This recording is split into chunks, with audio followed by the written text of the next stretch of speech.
The insult slices through the morning stillness like a boot crushing glass. Well, look what crawled into my operations center. Lost, sweetheart? The secretarial pool's in Building C. Laughter erupts instantly. Harsh, tribal, predatory. 6 Marine raiders fill the narrow corridor outside the Tactical Operations Center at Forward Operating Base Sentinel. At their center stands Colonel Marcus Highland, Distinguished Service Cross gleaming on his chest, arms crossed like he personally commissioned this entire installation in the Nevada desert. The woman at the terminal doesn't flinch. She's unremarkable at first glance. Average height, dark hair twisted into a functional ponytail, wearing generic contractor coveralls with a faded tech services patch. Her hands remain steady on the keyboard, fingers hovering over keys that control a networked surveillance system worth more than most people earn in a lifetime. The screen displays real-time feeds from intelligence assets scattered across 3 continents. Highland steps closer, bringing the scent of expensive cologne and unearned confidence. Behind him, his team exchanges grins. This is morning entertainment before the briefing. Fresh prey to establish pecking order. I asked you a question, miss. His voice drops into theatrical authority. What's your clearance level? She turns her head slowly, deliberately. No rush, no panic. Her eyes are slate gray, the color of winter storms over the Rockies.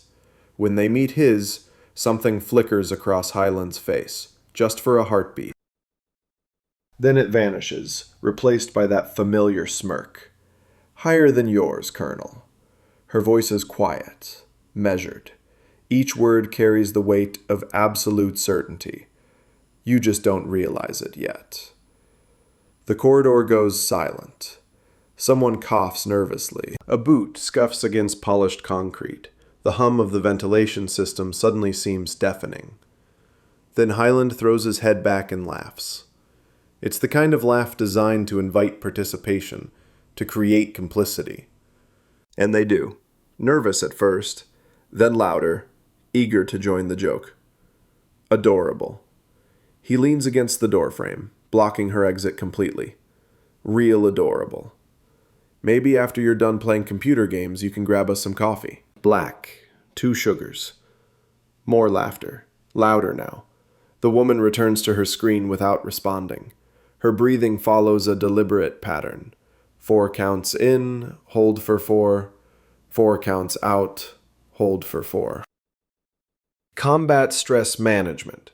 The kind they drill into you at facilities most people have never heard of. In the corner, hunched over equipment logs, Senior Chief Warrant Officer Devin Moss watches this exchange from beneath heavy, salt and pepper eyebrows. He's 58 years old, been in the Corps since before most of these kids were born, seen enough to know when something doesn't compute. The way she holds that tablet, 3 fingers on the base, thumb and index supporting the edge. That's not civilian grip, that's not even standard military. That's the hold they teach at advanced tactical schools, the kind where dropping your equipment under fire means mission failure, where muscle memory has to override the screaming chaos of combat. Moss's pen stops moving. He doesn't look up, doesn't give anything away, but his jaw tightens imperceptibly. The woman saves her work with 3 quick keystrokes. No hesitation, no checking manuals. The encryption protocols on these systems change monthly, require authentication codes that take most operators 10 minutes to input correctly. She does it in under 8 seconds. You know what I think? Highland pushes off the doorframe, steps fully into the control room. His team follows, filling the cramped space with testosterone and barely contained aggression. I think someone made a serious mistake letting you in here. This is a restricted facility. Tier 1 operations only. She stands. The movement is economical, perfectly balanced. When her hands fold behind her back, they settle into a position that's exactly parade rest. Not approximately, not close enough. Exactly regulation. The way it's drilled into you until your body remembers it decades later. I'll make this simple. Highland's enjoying himself now, playing to his audience. You've got 30 seconds to explain what a contractor is doing with access to my tactical systems before I call security and have you escorted off this base in restraints. 27 seconds, sir, Captain Brennan adds helpfully. He's young, ambitious, the kind who laughs loudest at his commanding officer's jokes. She reaches into her chest pocket slowly. The movement makes Hyland's hand drift toward his sidearm, pure instinct. But she's only retrieving a laminated card, standard issue contractor identification. Technical consultant, she says, extending it to him. Cleared for all non-operational systems. Hyland examines the card like it might be counterfeit, holds it up to the light, checks the holographic seal, scans the barcode with his phone. Everything's in order. It has to be. She wouldn't be here otherwise. But something about this doesn't sit right with him. And men like Hyland don't like things that don't sit right. Well, Miss Consultant. He flicks the card back at her dismissively.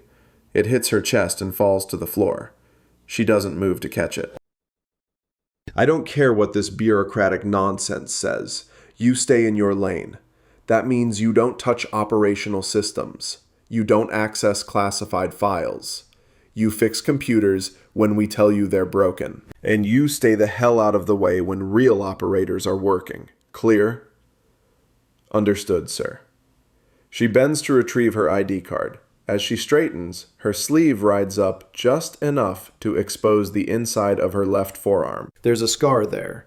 Not the clean line of surgery, but something jagged and irregular. The kind that comes from shrapnel, from being too close when ordnance detonates. Staff Sergeant Chen sees it. His eyes narrow. He's been deployed enough times to recognize blast patterns on human skin. But Hyland's already moving, already dismissing her from his consciousness. He's got a briefing in 15 minutes, a training exercise to oversee, a whole base of personnel who snap to attention when he walks past. Why waste time on some contractor who probably got her position through connections rather than capability? Captain Brennan. Hyland pauses at the door. Make sure our friend here gets the message. This control room is off limits unless she's specifically requested, and that needs to come through my office first. Preferably never. Yes, sir. Brennan grins at the woman. Don't worry, miss. We'll find you something more suitable. Maybe the commissary needs help. There's always laundry detail. More laughter. They file out, voices fading down the corridor. Someone mentions breakfast. Someone else starts a joke about contractors. The door swings shut. The control room returns to its baseline hum. Servers processing data, cooling fans pushing air. Outside the reinforced windows, the Nevada desert stretches toward distant mountains under a sky so blue it hurts to look at. Moss hasn't moved from his corner. He's still holding his pen, still pretending to review equipment logs, but his eyes track the woman as she returns to her station, settles back into her chair, pulls up the same diagnostic screen she was running before the interruption. Her hands return to the keyboard. That grip again, that specific, unmistakable hold. Been at it long? His voice is rough, from decades of shouting over engine noise and gunfire. She doesn't startle, doesn't even pause on her typing. Long enough, Senior Chief. She knows his rank without looking at his uniform. Interesting. Those encryption protocols. He taps his pen against the logbook. Most folks need the manual. It takes them 15-20 minutes to authenticate properly. I've worked with similar systems before. Similar? Moss nods slowly. That's one word for it. She finally looks at him, really looks. And there's a calculation happening behind those eyes. An assessment of risk and necessity, of how much this particular conversation might cost her. Is there something I can help you with, Senior Chief? Just curious. He closes his logbook, stands with the careful movements of a man whose knees remember too many hard landings. Been in this Corps 40 years. Seen a lot of people come through. Seen a lot of specialists with clearances they shouldn't have. Technical consultants who know things they shouldn't know. He walks toward the door, pauses with his hand on the handle. Seen operators, too. The real kind. The ones who don't advertise. She returns to her screen without responding. Moss opens the door, then stops. That breathing pattern, he says quietly. Box breathing. 4x4 count. They teach that at Quantico, at Camp Lejeune, at places most people have never heard of. He doesn't wait for confirmation. You have a good day, miss. The door clicks shut behind him. The woman's fingers remain steady on the keyboard, but her jaw tightens just slightly. Just enough. On her wrist, barely visible beneath her sleeve, a watch face displays the time in 24-hour format. But there's something else there too. A small, recessed button on the side, easy to miss unless you know to look for it. The kind of button that doesn't come standard on any commercial timepiece. She glances at it. Not yet. Not nearly yet. Outside, Hyland's already at the dining facility, holding court at a table of junior officers. The story's getting better with each retelling. So I walk in, and there's this woman. Couldn't have been more than 5'6", looks like she should be teaching preschool, pretending to run diagnostics on classified feeds. He spreads his hands, incredulous. I mean, the audacity. The table erupts in appropriate laughter. What did you do, sir? Brennan leans forward, eager. What could I do? Explained the facts of life, told her to stay in her lane. Hyland spears a piece of melon with aggressive satisfaction. Probably won't last a week. These contractors never do. They get one taste of how we actually operate, and they're gone. Back to their safe little civilian jobs, where the biggest threat is a paper cut. Commander Natasha Drake, head of base security, frowns into her coffee. She's older than most of the officers here, seen enough cycles of hotshot leaders to recognize the pattern. Confidence is necessary, even vital, but there's a line between confidence and carelessness, and Hyland has a habit of crossing it. This consultant have proper clearance? Drake asks. Oh, everything was in order. Hyland waves a dismissive hand. ID checked out, paperwork probably perfect. You know how it works. Someone in procurement gets a kickback. Suddenly we've got civilians running around like they own the place. Still, Drake sets down her cup, might be worth having my people verify. Access to tactical operations isn't something we hand out casually. Be my guest. Hyland grins. You'll find everything's technically legal, which is exactly the problem. Too many lawyers, not enough warriors. The conversation shifts to the upcoming training exercise.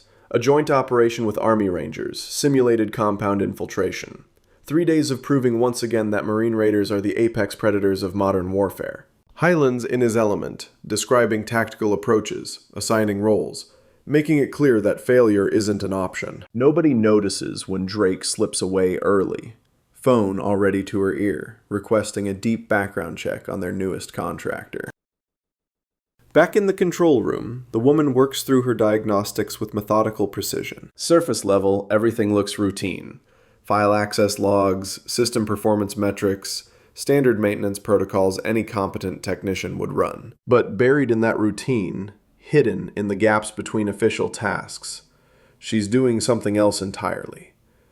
Cross-referencing access patterns, tracking data flows, building a map of who touches what information and when. Looking for anomalies, discrepancies, the tiny cracks in operational security that suggest someone's operating outside normal parameters. 4 months ago, her orders were simple. Infiltrate this facility. Maintain low profile. Identify the leak. Someone at FOB Sentinel has been selling classified tactical intelligence to private military contractors. Not just selling it, packaging it beautifully. Timed releases that maximize damage while minimizing traceability. Whoever's running this operation understands military information architecture at an expert level, which means it's someone senior, someone with access, someone who knows exactly how to cover their tracks. The obvious suspect would be Hyland. He's got the clearance, the opportunity, certainly the ego to believe he's untouchable. But obvious doesn't mean correct. 4 months of watching has taught her that this base runs on a complex web of relationships and rivalries. 6 people could be responsible, maybe more. So she stays quiet, stays small, lets them think she's exactly what she appears to be, just another contractor filling a technical role. Forgettable, dismissible, beneath notice. Until she has enough evidence to burn the whole operation down. Her screen flickers, an alert. Someone's trying to access a file she's been monitoring. Equipment requisition logs for a training mission that happened 8 weeks ago. Nothing sensitive, except that same file's been accessed twice in the past month by users who had no legitimate reason to view it. She lets the access complete. Doesn't block it, doesn't flag it. Just watches, records, adds it to the pattern she's building. The door opens. Captain Brennan enters, trying for casual confidence, but landing somewhere near aggressive swagger. "Hey, miss?" He doesn't know her name, hasn't bothered to learn it. Colonel's orders. "You're not authorized for this terminal during operational hours. Going to need you to log off." "I'm running system diagnostics. Should be finished in about 20 minutes. "Yeah, well, operational hours started at 0600, so..." He makes a shooing gesture. "Need that to happen now."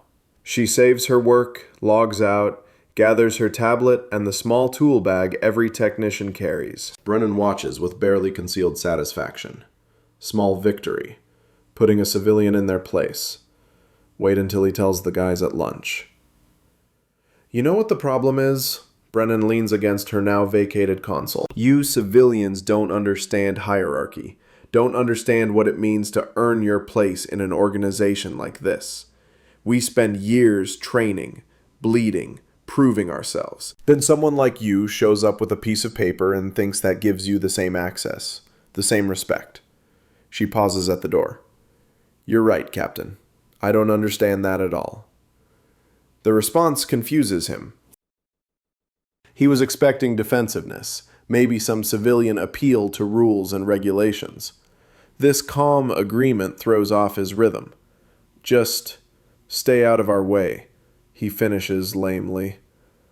She leaves without responding. Brennan pulls out his phone, opens the unofficial group chat most of the junior officers use, the one that's technically against regulations but everyone knows about and nobody stops. "Guys, you're not going to believe what just happened. Colonel totally shut down that contractor chick.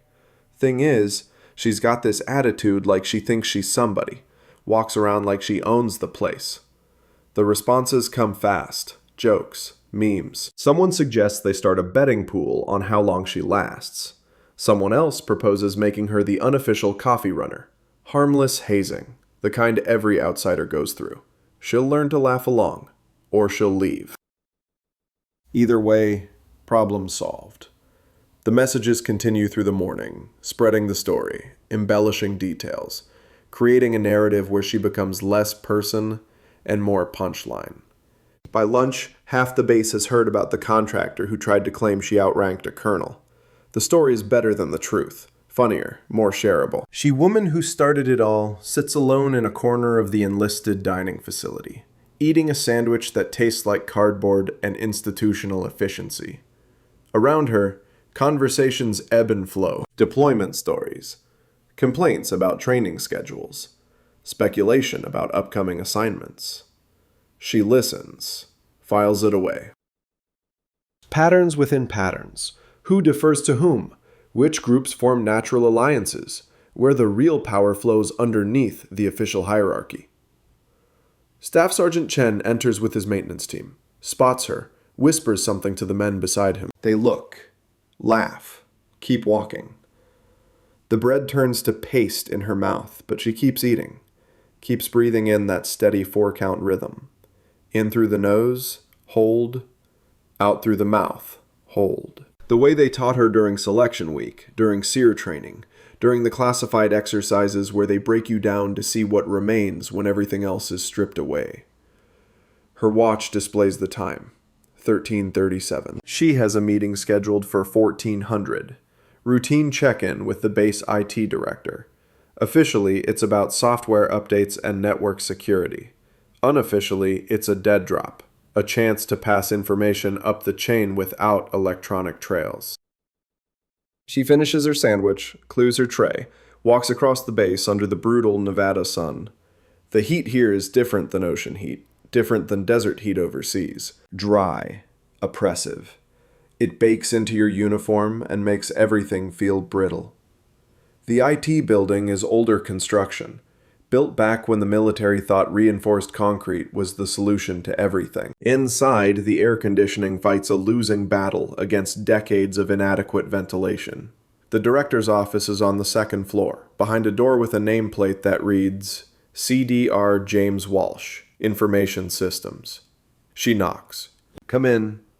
Walsh is 47 and looks 60. Too many years staring at screens, hunting for vulnerabilities, patching systems that were outdated when he inherited them. He's competent, dedicated, and completely unaware that the woman entering his office represents a classification level he's never been briefed on. Ah, good. Right on time. He gestures to a chair stacked with technical manuals. Just move those. So we need to talk about the firewall updates. The new protocols from Cyber Command are a nightmare to implement with our current architecture. She moves the manuals, sits, pulls out her tablet. For 10 minutes, they have a legitimate conversation about network security, patch schedules, vendor compatibility, the kind of tedious technical discussion that makes most people's eyes glaze over. Then Walsh leans back, rubs his eyes. I'm going to grab coffee. You want anything? I'm fine, thank you. He leaves. The door clicks shut. She has approximately 6 minutes. Walsh is predictable, creature of habit. The break room is 2 floors down. He'll take the stairs because he's trying to get his steps in. Black coffee, 2 sugars. Exactly 6 minutes. She's timed it 4 times. She moves to his computer. It's logged in. Careless but typical. She navigates to a specific shared folder buried 3 layers deep in the directory structure. Creates a new file, encrypted, disguised as a system log. Dumps the data she's collected. Access patterns, file timestamps, user IDs that don't quite match official rosters. Upload complete. Delete local copies. Clear recent file history. Return to her chair. 5 minutes, 40 seconds. Walsh returns at 6 minutes, 12 seconds. Close enough. He's carrying 2 cups. Changed my mind, he says, handing her one. Figured you could probably use it. She accepts, sips. It's terrible coffee. Government contract stuff that tastes like it was brewed through old boots. She drinks it anyway. So, about those vendor compatibility issues. They finish their meeting. She leaves with a stack of documentation about firewall protocols that she'll never read and he'll never follow up on.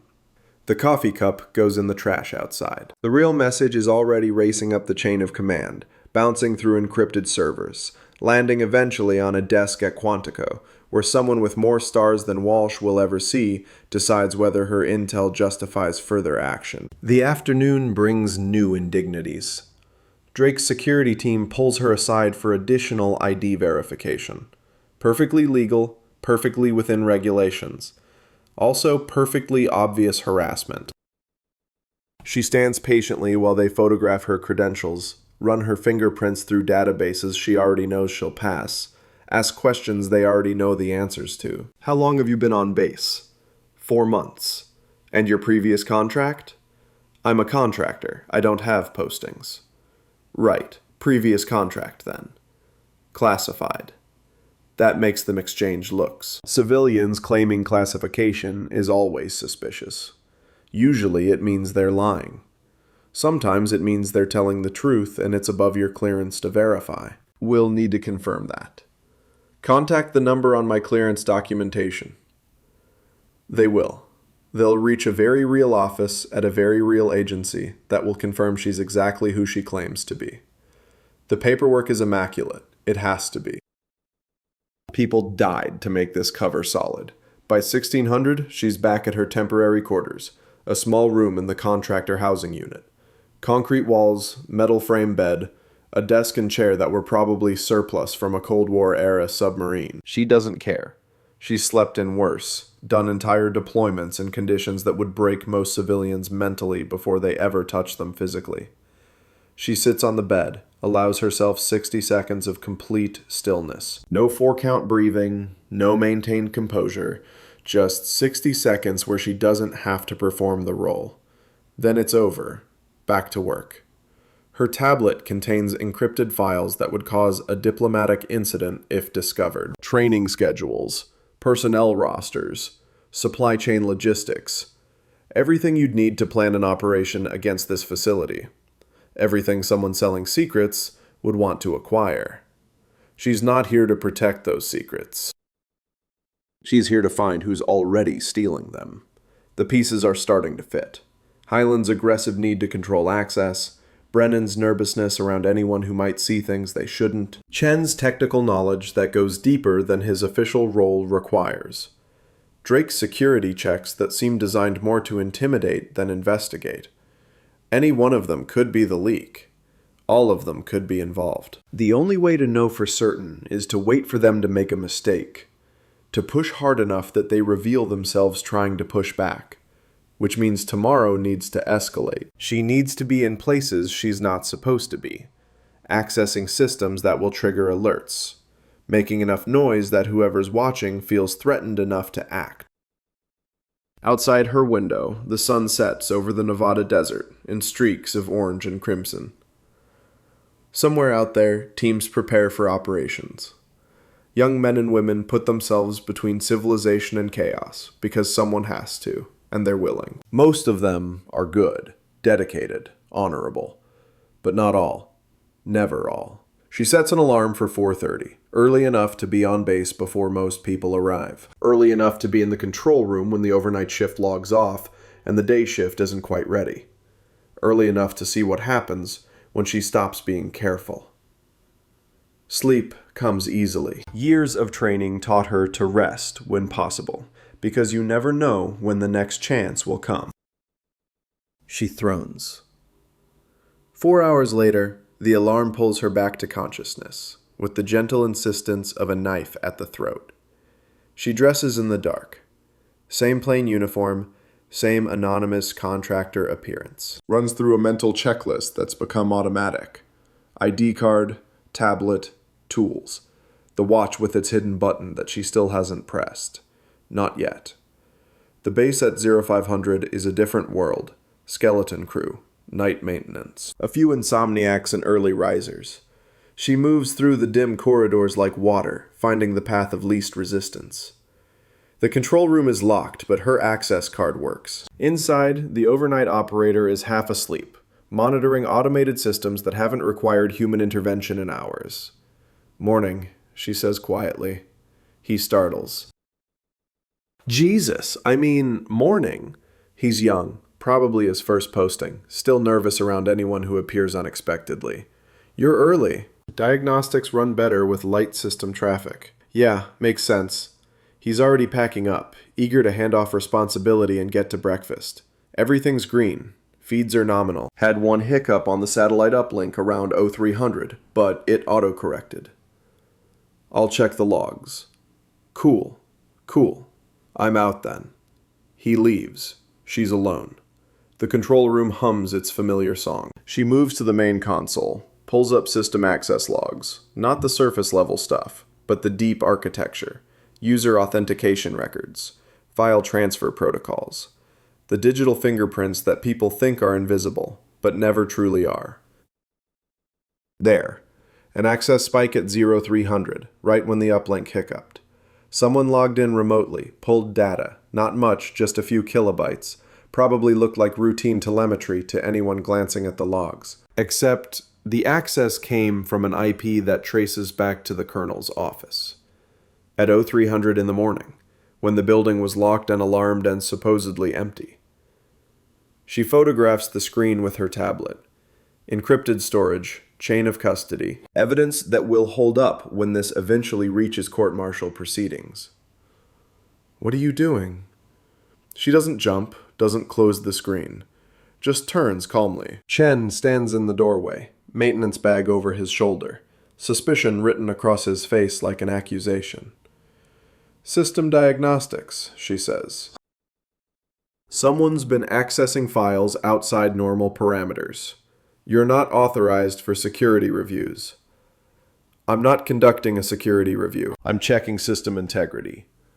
"Looks like a security review to me." He steps closer, peers at her screen. His expression shifts. He recognizes what he's seeing, understands the implications. For a moment, neither speaks. The air conditioning whispers. A server fan kicks into higher speed.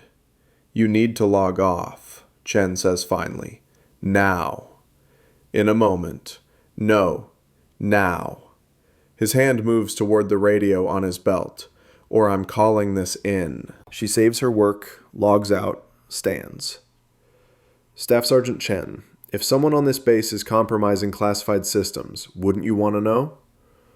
What I want is for contractors to stay in their lane. What I want is to not have to explain to my commanding officer why some civilian is digging through access logs at 0500 in the morning. Fair enough. She moves toward the door. He blocks her path. Not aggressively, just there. A wall of uncertainty. Trying to decide if she's a problem that needs escalating. Who are you really? He asks, quietly. Exactly who my ID says I am. Your ID says you're a technical consultant. But technical consultants don't run security audits. Don't know how to read authentication protocols at this level. He's not stupid. Probably never was. I've been doing this job for 12 years. I know what normal looks like. You're not it. Maybe that's because normal is broken. Or maybe you're a plant. Industrial espionage happens more than people think. Contractors get hired by competitors, by foreign intelligence, by people who want exactly what you're looking for. His hand tightens on his radio. I should have you arrested right now. You should, but you won't. Why not? Because some part of you knows something's wrong here. You've felt it. Small things that don't add up. Access patterns that seem off. Orders that don't quite make sense. She holds his gaze.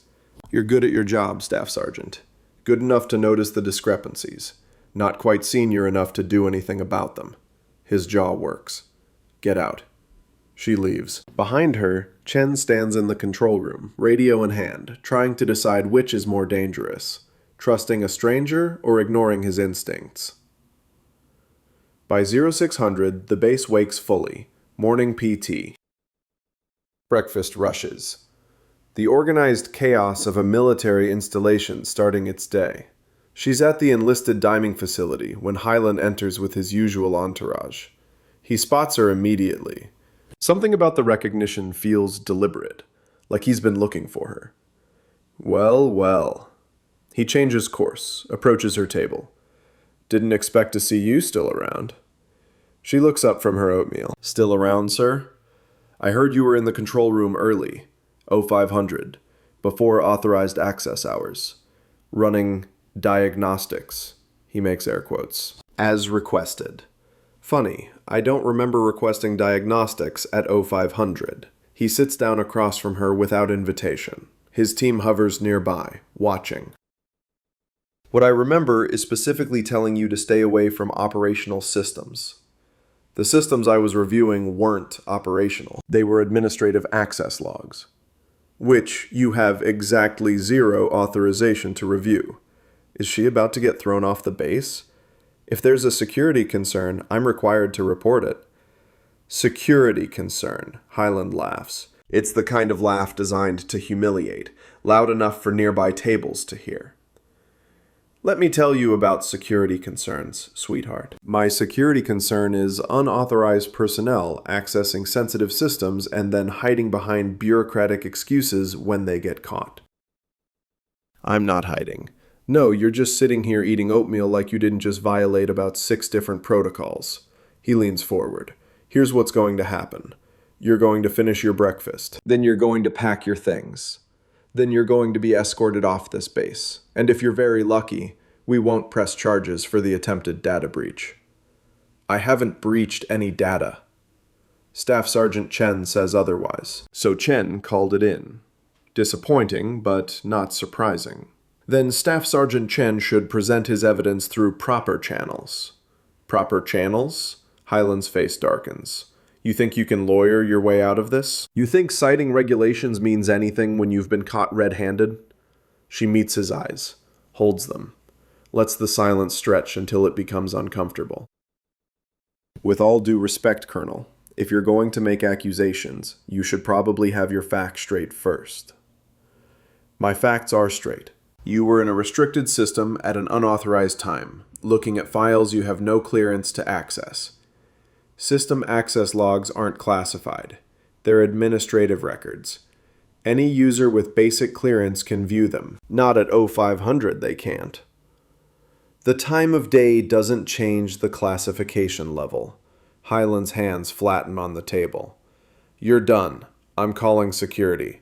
You'll be detained pending investigation. He pulls out his radio, keys it. Base security, this is Colonel Hyland. I need a detention team at the enlisted DFAC immediately.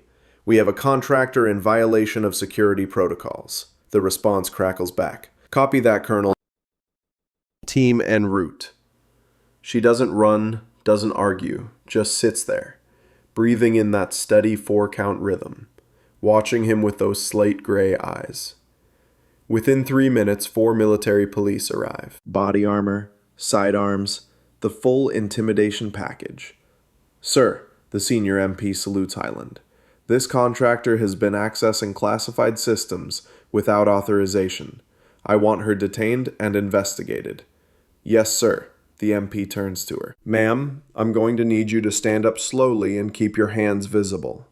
She complies, sets down her spoon, pushes back from the table, stands with her hands at her sides, relaxed, non-threatening. The dining facility has gone quiet. Everyone's watching. This is the story that'll be told all day. The contractor who thought she was something special, getting exactly what she deserved. Hands behind your back, please. She complies again. Feels the zip ties go on. Not tight enough to cut circulation, but secure enough to prevent any sudden movements. Do you have any weapons or contraband on your person? No. We're going to search you anyway. Of course. They're professional about it. Quick pat-down. Check her pockets. Confiscate her tablet, her ID, her phone. The watch stays on. Nobody thinks to check it. Why would they? It's just a watch. Where are we taking her, sir? The MP asks Hyland. Holding facility, cell 5. I want her isolated until we can get a full investigative team together. Cell 5 is for criminal detainees, sir. Did I stutter? No, sir. They escort her out through the dining facility, across the courtyard, past morning formations and curious stares. Someone takes a photo. Probably already posting it to social media, probably already viral in certain circles. The holding facility is a low concrete building near the base perimeter, designed for temporarily detaining personnel awaiting transport to more permanent facilities. It has 8 cells, a processing area, and the distinct smell of disinfectant failing to cover older, less pleasant odors. Cell 5 is 8 by 10 feet. Concrete walls, metal bench, toilet without a seat, a small window near the ceiling that lets in light, but shows only sky. They cut the zip ties, lock the door, leave her alone. She sits on the bench, closes her eyes, lets her head rest against the wall. This is the near fail moment, the point where anyone watching from the outside would think she's finished, caught, game over. Except games have rules, and she's about to show them they've been playing the wrong game entirely. Her watch displays 14:37. In 23 minutes, someone very important is going to notice she missed a scheduled check-in. In 63 minutes, protocols she set in motion 4 months ago will activate automatically. In approximately 2 hours, Colonel Marcus Hyland is going to learn the difference between authority and power. She controls her breathing. 4 in, hold 4, 4 out. Hold 4. Somewhere above her, through the small window, a jet screams across the sky. Routine training flight. Young pilots learning to push machines to their limits, trusting that the military that trained them has their backs. Most of the time it does, but not always. Not when the corruption comes from the top. Not when the people meant to protect the system are the ones feeding on it. The door opens. Commander Drake enters, carrying a file folder. She looks uncomfortable. I need to ask you some questions. Am I being charged with something? That depends on your answers. She sits on the opposite end of the bench. What were you doing in the control room at 0500? System diagnostics. Why at 0500? Light traffic, better performance data. You accessed user authentication logs. That's not part of system diagnostics. That's not accurate according to my authorization. Drake opens the folder. Inside are printouts of her access records, everything she touched, everything she reviewed. It looks damning, designed to look damning. These logs show you specifically targeting files related to Colonel Hyland's office. The logs show I reviewed anomalous access patterns. Those patterns happen to originate from that office. And you didn't think to report this through proper channels? I was gathering data to determine if there was anything worth reporting. That's not your job. Actually, Commander, it is. My contract specifically requires me to report security vulnerabilities. Accessing a colonel's files isn't reporting vulnerabilities. It's espionage. I didn't access his files. I reviewed access logs showing someone using his credentials to access classified data at 0300 in the morning. That makes Drake pause. Explain. Someone logged in remotely using Colonel Hyland's authentication, pulled data, logged out. The access came from an IP address registered to his office during hours when the building was supposedly empty and secure. You're saying someone hacked his account? I'm saying someone used his credentials. Whether it was him or someone else, I can't determine from access logs alone. Drake stares at the printouts. This is more complicated than she wanted.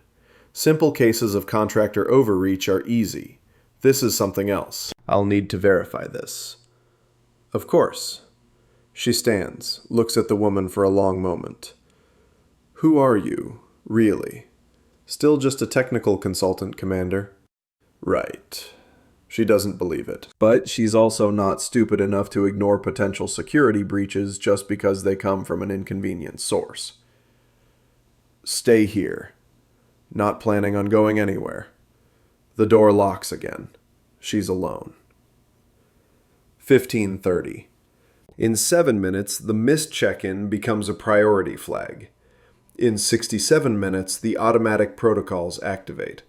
The watch sits on her wrist, small, unassuming, with its hidden button still unpressed. She closes her eyes again. Waits. Breathes. Outside, the base continues its routines. Training, operations, the daily machinery of military readiness grinding forward. Inside this cell, a woman who isn't what she seems counts down minutes until everything changes. The button on her watch feels heavier than it should. 3 grams of pressure-sensitive material. She's carried it for 4 months without touching it. Protocol says, don't activate unless absolutely necessary. Protocol also says, trust your instincts when mission parameters shift. 1600 hours arrives with the precision of mathematics. Somewhere at Quantico, an encrypted system registers her missed check-in. Somewhere in the Pentagon, an alert reaches a desk that monitors operations most generals don't know exist. The door to Cell 5 opens. Captain Brennan stands there with 2 MPs, all of them looking stressed. You, come with us. She stands. Am I being charged? The colonel wants to talk to you. Now. They don't bother with restraints this time. Just escort her quickly through corridors. Personnel pressing against walls to let them pass. Everyone's trying to figure out what's happening. Whether it's a drill, whether it's real. The control room is crowded when they arrive. Hyland, Drake, Chen, half a dozen other officers, all of them staring at screens showing system diagnostics running wild. Hyland turns when she enters. His face is controlled fury. What did you do? Before she can answer, one of the MPs grabs her arm hard, trying to position her away from the consoles. His grip catches the edge of her sleeve, pulls it upward with enough force that fabric tears slightly. The sleeve rides up her left forearm, exposes skin. And something else. Ink. Black and gray. A design that's instantly recognizable to anyone who's spent time in special operations. An eagle, globe, and anchor crossed with lightning bolts. Beneath it, numbers. Not random. a unit designation. Task force numbers that don't appear in any public database. The room goes silent. Not the shocked silence from before. Something deeper. Heavier. Senior Chief Moss sees it first. His eyes widen. His hand moves to his chest. Unconscious gesture, like he's reaching for dog tags he no longer wears on the outside. Holy hell. His voice is barely a whisper. That's a MARSOC operator mark. Task Force insignia. I've only seen that 3 times in 40 years. Chen leans forward, squinting. What does it mean? It means she's not a contractor. Moss's voice is steady now, certain. That ink is only authorized for personnel assigned to Marine Special Operations Command Tier 1 level, the kind of operators who don't exist on paper. Drake steps closer, staring at the tattoo like it might be fake, but the scar tissue around it tells a different story. Old ink, years old, integrated into skin that's seen combat, not something you get in a weekend. Hyland's face cycles through confusion, denial, calculation. That proves nothing. Anyone can get a tattoo. Doesn't make them special operations. Anyone can get ink, sir. Moss doesn't take his eyes off the design. But that specific pattern, those numbers, that's not something you walk into a tattoo parlor and request. That's earned. Authorized. Recorded in classified personnel files. She pulls her sleeve back down, calm, unhurried, like exposing classified insignia in front of a dozen witnesses is exactly what she meant to do. You wanted proof, Colonel? There it is. That's not proof, that's a tattoo. Could be fake, could be a stolen design. Then verify it. She reaches slowly into her chest pocket. Every eye tracks the movement. She pulls out a card, not the contractor ID they've seen before. Something else. Red border. Holographic seal that shifts in the light. Serial number embossed across the top. Pentagon Access Authorization. Joint Special Operations Command. The serial number on this card matches the unit designation in that tattoo. Cross-reference them. Your own security system will confirm. Chen takes the card with shaking hands. Slides it through the reader. The system processes. Takes longer than a standard ID, running deeper verification, checking databases most people don't know exist. The screen flashes green, then displays information that makes everyone in the room go completely still. Major Rebecca Stone, Special Access Program Silent Oracle. Active Status Clearance TSSCI plus SAP. Unit Task Force. A second window opens automatically, shows a photograph from personnel files. Same woman, younger, wearing combat fatigues and a patch that matches the tattoo on her arm. Standing next to 3 generals whose names are redacted, but whose faces are recognizable to anyone who follows defense news. A third window. Service record. Heavily redacted, but enough visible to tell the story. 14 years active duty. Multiple deployments. Commendations listed only by classification code. A Purple Heart. A Bronze Star. Medals that mean combat. Real combat. And at the bottom, a death certificate dated 3 years ago. Afghanistan. Listed as killed in action during convoy ambush. Drake's voice is hollow. You're supposed to be dead. I was. Officially. She doesn't elaborate. Doesn't need to. The implications hang in the air. Chen pulls up another screen. Sir, this clearance level outranks everyone on this base, including you.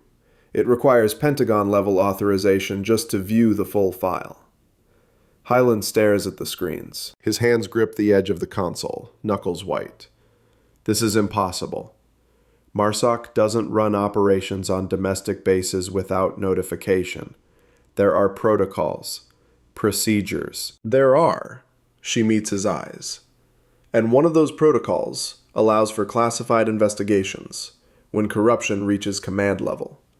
When normal oversight channels can't be trusted. When operators are dying because someone is selling intelligence. The main screen updates. The system audit that's been running in the background completes its analysis. Data cascades across multiple windows.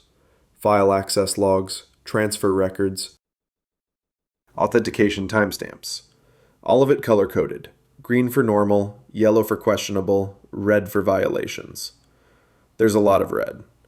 And most of it traces back to one set of credentials. That's fabricated. Hyland's voice has lost its certainty. Someone planted that data. The authentication includes biometric verification, sir. Chen's voice is mechanical, like he's delivering a diagnosis he doesn't want to believe. Fingerprint, retinal scan, timestamped access from your personal terminal. These aren't simple password hacks. A new window opens, shows real-time correlation analysis. Every file Hyland accessed, cross-referenced against intelligence reports of compromised operations. Each match highlighted, time-stamped, documented. The correlation percentage climbs, 70%, 80%, 94%. Sir, Chen sounds like he's going to be sick. This shows that every time you accessed specific tactical files, operations failed within 72 hours. The pattern is statistically impossible to explain as coincidence. Drake has her hand near her sidearm now, not drawing, just ready. Colonel, I need you to step away from the console. This is insane. But Hyland's backing away, cornered, desperate. You're all believing fabricated evidence over 12 years of service. 30 years of service. Stone's voice cuts through. You had 30 years, built a career, earned respect, then threw it away selling intelligence to private contractors. Getting operators killed for what? Money? Project Meridian. Meridian Strategic Solutions. You've been transferring classified data to them for 11 months. The financial records show payments matching the transfer timeline. Every time you pulled files, money appeared in accounts you thought were untraceable. Another window opens. Bank statements, wire transfers, shell companies, all of it documented, all of it damning. Outside, the sound of rotors grows louder. Multiple aircraft approaching fast. Everyone moves to the windows. 4 Black Hawk helicopters descending toward the base helipad. Not standard transport. Command birds, the kind reserved for flag officers and emergency deployments. Hyland's face goes pale. Who did you call? I didn't call anyone. The protocol did. Automatically when I missed my 1600 check-in. She watches the helicopters settle. Standard procedure for deep cover operations. Missed check-in triggers immediate response, ensures the asset is secure and evidence is preserved. The helicopters touch down. Doors open. 4 figures emerge. Even at this distance, the stars on their uniforms catch the light. Generals. Moving with the kind of purpose that suggests this isn't a social visit. Hyland turns back to Stone. Something in his expression shifts, desperation replacing everything else. We have 45 minutes before the lockdown backup power fails. You want to do this right? Fine. But we need to secure the evidence before the system goes dark. Convenient timeline, Colonel. It's the truth. Check the power logs. Backup generators weren't designed for extended lockdowns. We've got 45 minutes, maybe less. Stone looks at Chen. Confirm. Chen pulls up the power management system. He's right. Backup power at 63%. Current drain rate gives us approximately 42 minutes before non-essential systems start shutting down. That includes the audit protocol. Then we finish this now. Stone turns to Brennan, the captain who spent 4 months making her life difficult, who spread rumors, who laughed at every joke at her expense. Captain Brennan, you need to do something for me. Brennan straightens, confused, wary. Ma'am? You spent 4 months telling people I didn't belong here, that I was incompetent, that I was a waste of space. Her voice is level, no accusation, just statement of fact. Now I need you to prove yourself wrong. Pull the detailed access logs. Every file touch, every transfer, Every authentication. Show everyone in this room who really betrayed this base. The request lands like a physical blow. Brennan's face cycles through shame, resistance, calculation. Why me? Because you're good at your job. Because despite everything, you follow protocols. Because you need to see the truth yourself. She pauses. And because when this is over, when people ask what happened here, I want them to know that the people who doubted me were the ones who helped expose the real threat. Brennan looks at Hyland, at Drake, at the screen showing evidence he doesn't want to believe, then back at Stone. Yes, ma'am.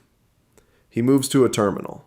Fingers fly across the keyboard, pulling logs, cross-referencing, building the timeline that's been hiding in plain sight for 11 months.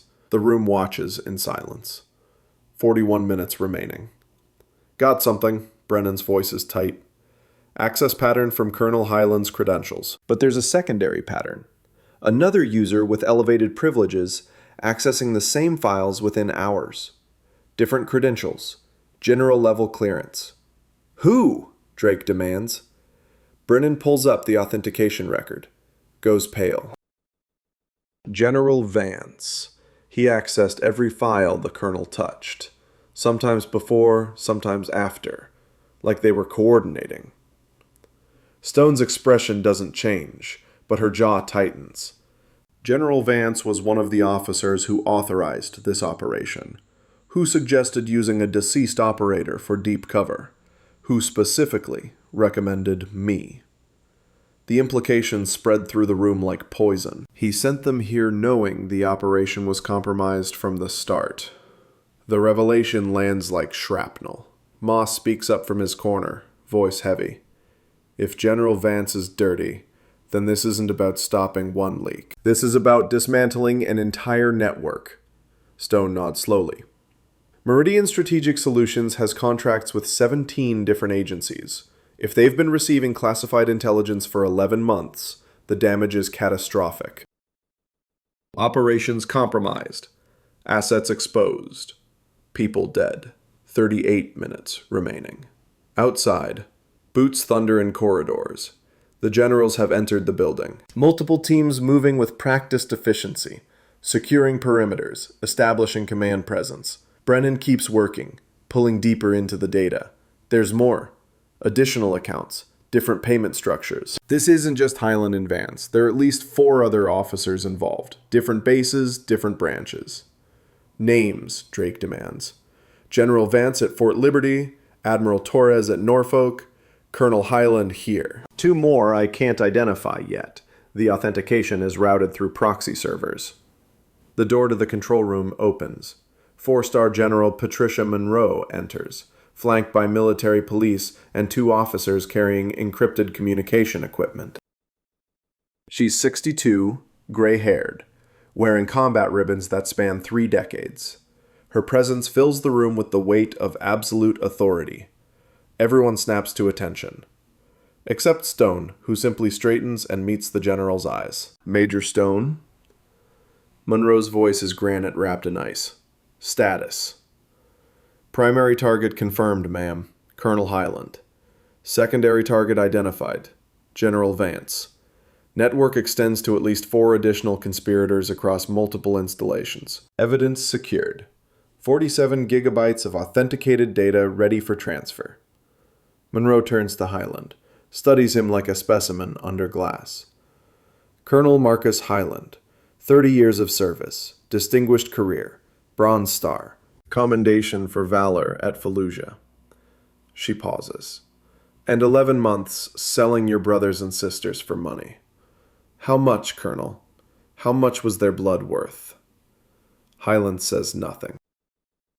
His face has gone carefully blank, the last refuge of the guilty when lies no longer serve. MPs take him into custody, full restraints. He's to speak to no one until formal charges are filed. 2 military police move forward. Hyland doesn't resist as they secure his hands behind his back, doesn't protest as they read him his rights, just stands there, diminished, no longer the commanding presence that filled rooms with borrowed authority. As they lead him toward the door, he stops, looks back at Stone.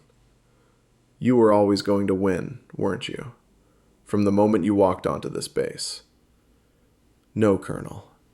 Her voice is soft, almost gentle. You lost the moment you decided money mattered more than honor. I just made sure everyone else knew it. They take him away. The door closes. Monroe turns to the remaining officers. Everyone in this room is now part of a classified investigation.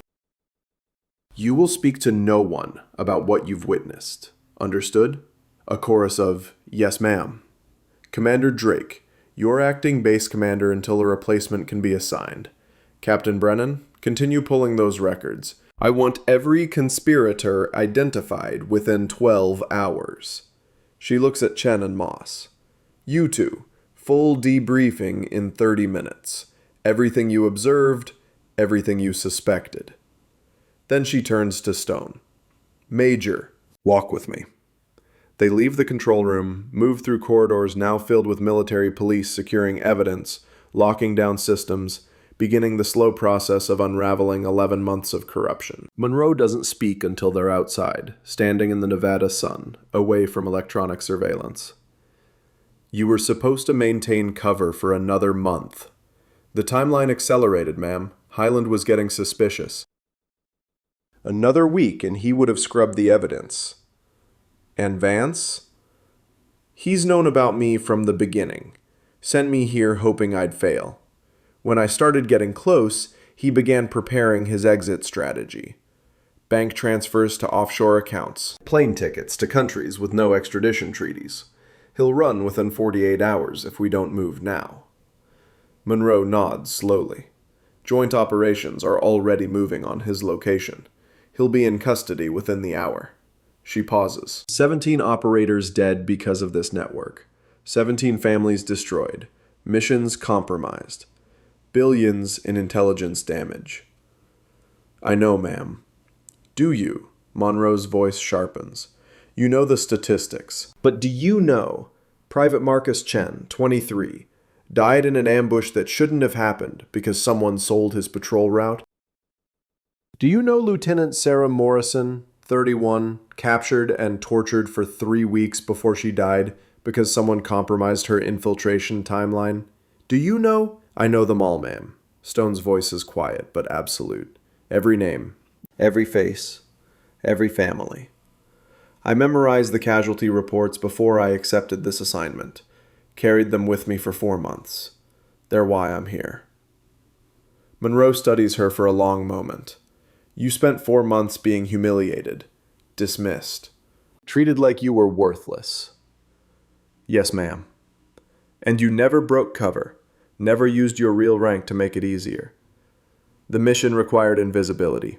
Comfort was irrelevant. That breathing technique, the 4-count pattern, you use it often? When necessary, ma'am. How many times during this operation?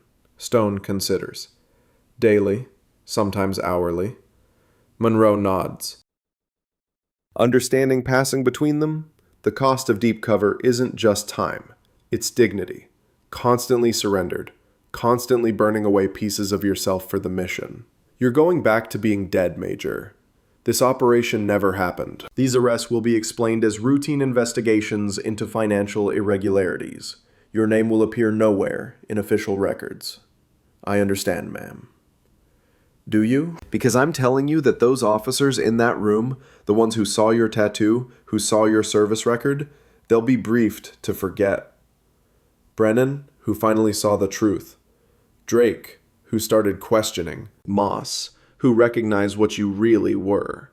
They'll go back to believing you were just a contractor who helped uncover corruption. Nothing more. That's acceptable, ma'am. Is it? Monroe's voice softens. 3 years ago, you died in Afghanistan. Funeral with full honors. Your mother received a folded flag. Your sister gave a eulogy. You were buried. Empty coffin, but buried. And you haven't been able to contact them since. Haven't told them you're alive. Can't tell them for another 2 years minimum. Stone's jaw tightens. Just slightly. The mission is over, Major. This one, at least. But there will be others. There are always others. And each time, you'll be someone else. Go somewhere else. Let people believe you're less than you are until the moment you reveal the truth, and then disappear again. Monroe pauses. How long can you do this? As long as necessary, ma'am. That's not what I asked. Stone meets the general's eyes. For the first time in 4 months, allows herself complete honesty. I don't know, ma'am, but 17 operators are dead. Their families deserve justice. The people who trusted those conspirators deserve to know the truth. And there are more networks out there, more corruption, more threats we can't see because they're hidden inside the system. Someone has to find them. And that someone has to be you. That someone has to be whoever's willing to pay the price. Monroe nods, slowly. You're being reassigned. Different cover, different location. Orders will come through in 72 hours. Until then, stay at the safe house. No contact with anyone from this base. No goodbyes. You disappear the way you arrived. Quietly, leaving no trace. Yes, ma'am. Monroe extends her hand. Stone shakes it. The grip is firm, brief, carrying the weight of respect between warriors who understand costs that can't be explained to anyone who hasn't paid them. Dismissed, Major. Stone walks toward the contractor housing, already becoming anonymous again. Just another figure moving across the base. Unremarkable. Forgettable. Behind her, Monroe watches until she disappears around a corner, then pulls out her phone, makes a call that connects through 6 encryption layers. It's done. Stone performed as expected. Network compromised. Multiple arrests pending. A pause. Listening. Yes, she's ready for the next assignment. No, she doesn't know yet. The Saudi arms deal. Deep cover again. Estimated timeline, 8 to 12 months. Another pause. I know, but she's the best we have for this work, and we need the best. She ends the call. Returns to the control room, where the machinery of justice grinds forward, processing evidence, building cases, preparing to bring down a conspiracy that reached into the highest levels of military command. 3 days later, Major Rebecca Stone, who doesn't exist, who died 3 years ago, who spent 4 months being dismissed and humiliated and treated like she didn't matter, sits in a civilian apartment 2,000 miles away. The news plays on a television she's not really watching. Breaking. Major corruption scandal rocks military. Multiple high-ranking officers arrested. Pentagon promises full investigation. No names yet. Those will come later, through official channels, with appropriate press conferences and carefully worded statements. Her phone vibrates. Encrypted message. New assignment. Briefing in 48 hours. Location, Riyadh. Cover, financial consultant. Estimated duration, 10 months. Target. Arms trafficking network with ties to terrorist organizations. Accept? She reads it twice. Thinks about Master Chief Moss, who recognized what she was. About Captain Brennan, who helped expose the truth despite himself. About Commander Drake, who started asking the right questions. About all of them going back to their lives, believing she was just a contractor who got lucky. Thinks about her mother, who visits an empty grave every Sunday. About her sister, who named her daughter Rebecca, after an aunt the child will never meet. Thinks about 17 operators who died because people they trusted betrayed them. About the network still operating, still selling secrets, still getting people killed. She picks up the phone, types one word. Accepted. Presses send. Then she opens her laptop, begins researching Saudi financial systems, cultural protocols, everything she'll need to become someone else, somewhere else, for as long as it takes. Outside her window, the city moves through its evening routines. People going home to families, to lives they can name, to identities that don't change every few months. She watches them for a moment, then returns to her research. The watch on her wrist, the one with the hidden button she carried for 4 months, sits on the desk beside her. She'll turn it in tomorrow, receive a new one for the next assignment. Different design, Same purpose. Somewhere in the Pentagon, General Monroe reviews the file on the Saudi operation, circles Stone's name, writes in the margin, "Best operator for deep cover work. No hesitation, no complaints. Worth the cost." But Monroe doesn't see what Stone sees when she closes her laptop late that night. Doesn't see the reflection in the darkened screen. A woman who looks 32 but feels 50, who carries the weight of 17 deaths and 4 months of small humiliations and 3 years of being dead to everyone who ever loved her. Stone touches the screen, just for a moment, then stands, walks to the window, looks out at the city. "As long as necessary," she whispers to her reflection. "For as long as it takes." And somewhere, in 17 different homes, families sleep a little easier knowing that justice was served, that the people who betrayed their loved ones are facing consequences, that someone was willing to become invisible, to be dismissed, to pay whatever price was necessary to find the truth. They'll never know her name, never know what she sacrificed, never know she existed at all, and that's exactly how it has to be. Major Rebecca Stone, operator, ghost, the woman who doesn't exist, sets her alarm for 0500. Tomorrow, she starts becoming someone else. Tonight, for just a few hours, she allows herself to remember who she was. Before the mission. Before the death certificate. Before she learned that sometimes the hardest battles aren't fought with weapons, but with silence and patience, and the willingness to let people believe you're nothing until the moment they learn otherwise. She closes her eyes, breathes. 4 counts in, hold. 4 counts out, hold. The pattern continues, steady, unbroken, like the woman herself.